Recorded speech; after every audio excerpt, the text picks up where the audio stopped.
Ang sabi pa ni Ting, bukod sa unanimous decision, ang inilabas na pagpapasyang ito, Ting said the first 3 complaints were deemed terminated or dismissed and no other impeachment complaint may be entertained before February 6, 2026. Nakita mo. The High Tribunal's ruling does not bar the refiling of the complaints after a year or in February 2026.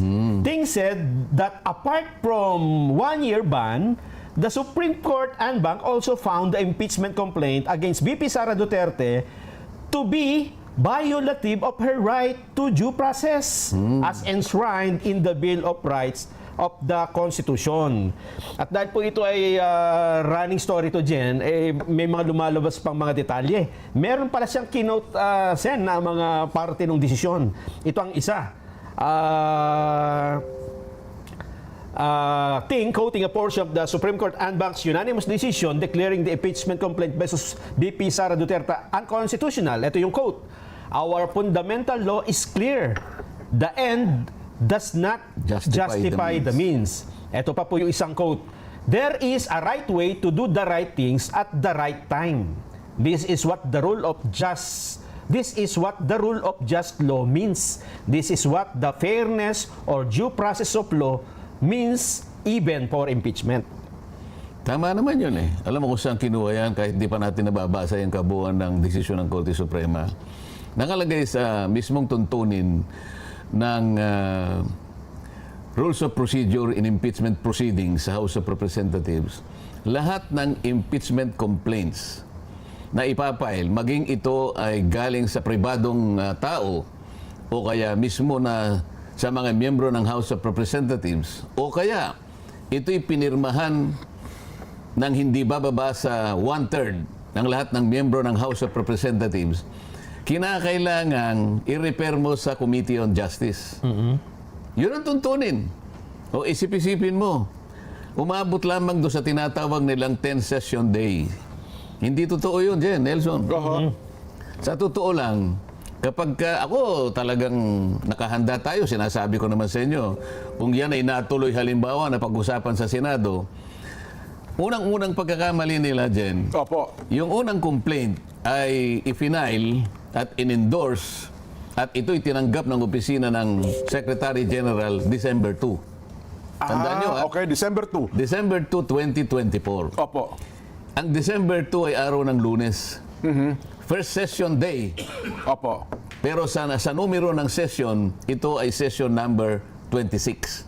December 2. Ngayon, yung unang complaint na yon ay na-file nung isang grupo alas 4:30 ng hapon, December 2. Okay. Ngayon, ano ang hinahanap sa tuntunin sa House of Representatives? Kapag kayo na itinanggap mo, immediately i-repair mo sa Office of the Speaker. Iyon. Okay.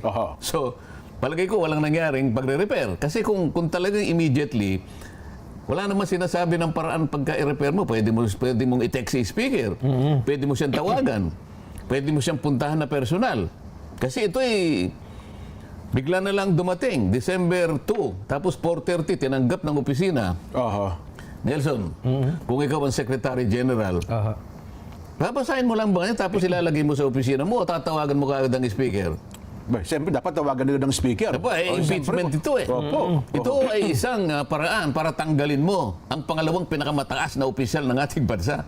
Pagkatapos, nakita mong ganyan, hindi mo man lang tatawagan ng pansin ang Speaker, yun ang referral. Paalam mo kaagad sa kanya. Yun ang inihingi. Sabi niya, immediately. Bakit wala sa order of business? Sasabihin nila, hindi po namin kaagad nailagay dyan kasi po yung order of business po, ginagawa namin ng maaga. Umaga lang po, umaga pa lang.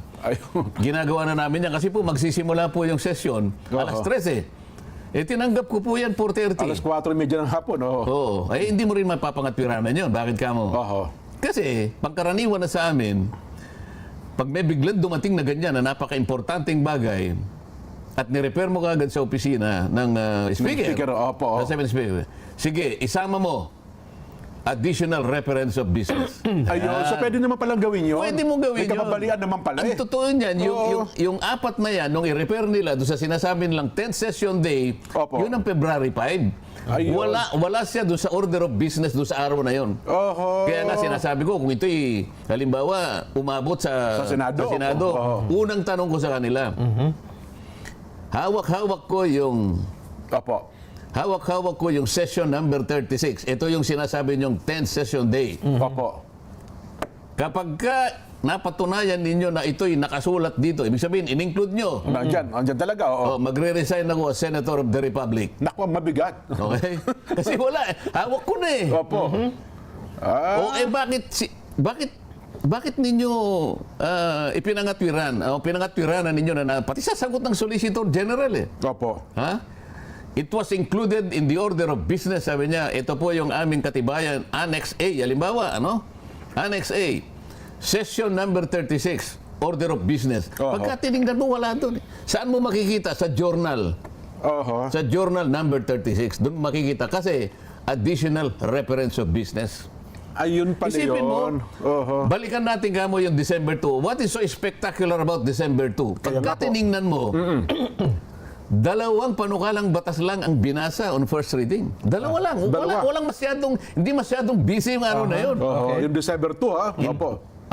Pangkaraniwan, Jen. Opo, Monday yun. Lalo na yung nag-uumpisa kami yung mga ganito. Opo. Halos 100 ang babasa. Kaya mahaba yung session eh. Yung December 2, balikan mo yun, reviewin mo. Dalawang panukalang batas lang ang binasa. Ilang minuto lang yun na babasahin mo. 3 resolutions, dalawang panukalang batas. Pagkatapos lahat na communications, mga letters from different agencies, to the archives, to the archives, to the archives. Ibig ko sabihin, kapag ka tiningnan mo yung volume ng business na tatalakayin no December 2, 30 minutes tapos eh. Bakit hindi nyo isinama na additional reference of business yung impeachment na tinanggap nyo at 4:30 samantalang yun ay isang napaka-importanting bagay? Doon pa lang. O pagkatapos sumagot yung Solicitor General. Inamin ba naman niya yung 3 kanyang ganon at saka yung pang-4 ay isinama namin sa order of business na pag tinignan mo wala. Ang totoong ginawa nila, sabi niya, considering that the fourth impeachment complaint signed by more than 1/3 of the members of the House of Representatives has been transmitted to Congress, the 3 earlier impeachment complaints have become moot and academic and they were sent to the archives. Alam mo ibig sabihin no?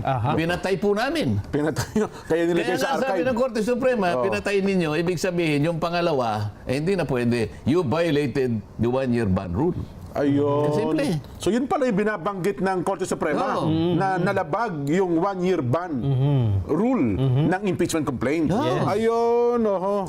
Kasi kung yun ay ni-repair ninyo sa Committee on Justice, may tumuloy na sana eh. Oho. Walang tumuloy na proceedings kasi walang ni-repair. Walang ni-repair sa Committee on Justice. Oho. Yun ang pinaka-ultimate na destination ng lahat ng impeachment complaints. Oho. Umabot lamang dun sa order of business eh. Pagkatapos in archives, nasaan ang pumunta sa Committee on Justice? Wala, kahit isa. Oho. Yun pala yun. Wala. Nako. Unconstitutional. Bakit? Opo. Yung dalawang requirements doon, yung i-include mo sa order of business, nakasulat sa Constitution eh.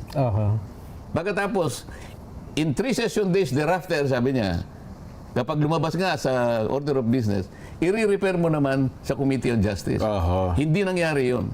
Yung 4, hindi dumating sa Committee on Justice. Wala sa rules yun eh. Bakit dinala mo sa archives, hindi doon sa Committee on Justice? Kaya pala unanimous yung desisyon ng Supreme Court. So, ano, ha? Mukhang hindi nahirapan. Mukhang walang pumanig ni isa man.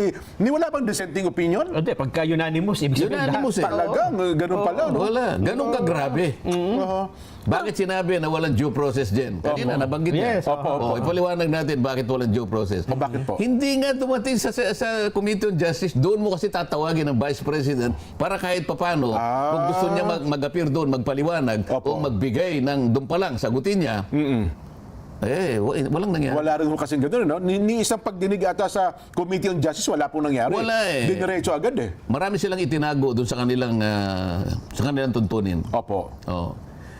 Kung babasahin nila Section 2 nung kanilang rules of procedure in impeachment proceedings, Section number 2, Opo. initiation and mode of filings. Ang halimbawa gano'n, initiation of impeachment proceedings. Dalawang bagay lang. Ipa-file mo and then referral to the Committee on Justice. Dalawa ang stages yan. I-file mo and then refer to the Committee on Justice. Lahat. Walang exempted doon. Kahit na ito'y galing sa private individual, galing sa member ng Congress, o kaya pinirmahan ng 1/3 o higit pa. Lahat ng ito nakalagay sa Section 2, i-refer mo sa Committee on Justice. Committee on Justice, ayun. Oh.